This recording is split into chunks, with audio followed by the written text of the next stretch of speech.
In this video, I'd like to continue with our series on one math question a day. And for today, January 17th, 2023, we will look at converting a fraction, 11/12, to a percent. And for this problem in particular, you really only need to have knowledge of pre-algebra. So if you understand grade school math, you should be able to answer this. And I will ask you to pause the video, try to solve this yourself. And remember that the more effort you put into solving this problem, the more you will get out of it when I actually go through the solution. So it's important when I ask you to pause the video to actually put at least a couple minutes into this, thinking about how you might solve this, even if you're not sure where to go. So at this point, go ahead, pause the video and see if you can solve this, and then we can go through this together. Now at this point, I will assume you have attempted this problem. So let's go through this together. We will start with this fraction, 11/12, and we need to convert it to a percentage. Now, if we have a decimal, let's say we have 0.83, and we want to convert that to a percent, it's fairly straightforward. We can just multiply by 100%. Since 100%, if you think about what the word percent actually means, this means divide by, that's the word per, and then cent means 100. So when you see percent, think divide by 100. And when we have 100%, this is 100 divided by 100, this is really just 1. So we can multiply any number by 100% and won't actually change the value.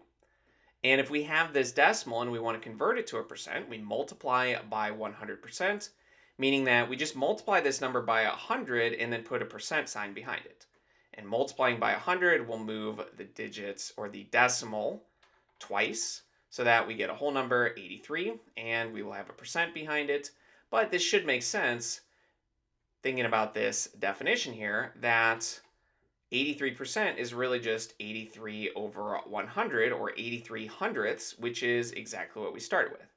So if we can make this a decimal, then all we really have to do is multiply by 100%, and we can convert that to a percent. And the way to find the decimal of this number is to use either a calculator, or if you want to do it by hand, you can use long division. So let's set up that problem. We have 11 and we are dividing by 12, but we know this will be some type of decimal since 11 is less than 12. And we will need to add some zeros after that to actually carry it out. Now, we ask how many times does 12 go into 1? It doesn't, so we move on to 11. How many times does 12 go into 11? It doesn't, it's bigger than that, so we move to the next digit. How many times does 12 go into 110? And we know 12 times 10 is 120. So it has to be one less than that. We can guess that it would be 9. We can also now move this decimal up. And we can put a 0 here since 12 didn't go into that. Now we need to find the remainder. So we do 9 times 12. 9 times 10 is 90. 9 times 2 is 18. Adding those together, we get 108. And we subtract to find the remainder, which is 2, and then we bring down the next digit. And 12 goes into 20 one whole time. We repeat the process. We do 1 times 12 to find that remainder. We subtract. We get 80. We bring down the next number. And again, we ask how many times does 12 go into 80?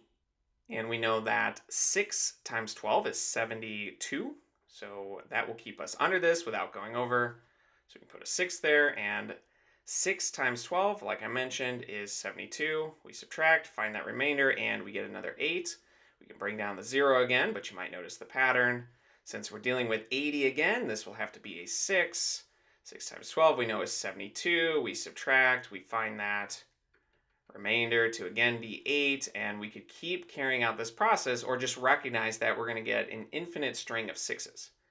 So this number, 11/12 would just be equal to 0.916, where that 6 is repeating.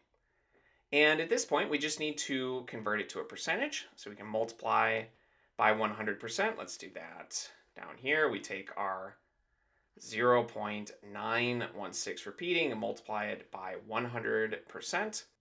And multiplying by 100 will move this decimal twice so that we get 91.6 repeating, and then the percent sign will just go after that. So this 11/12 is equivalent to 91.6 repeating percent. And of course, the way to check this, there are many different ways, but one way is that we can just remember that percent means divide by 100. We convert this back to a decimal, and then from a decimal, even though it is a repeating decimal, we can convert this back to a fraction. And if we get back 11/12, then we know we did this correctly.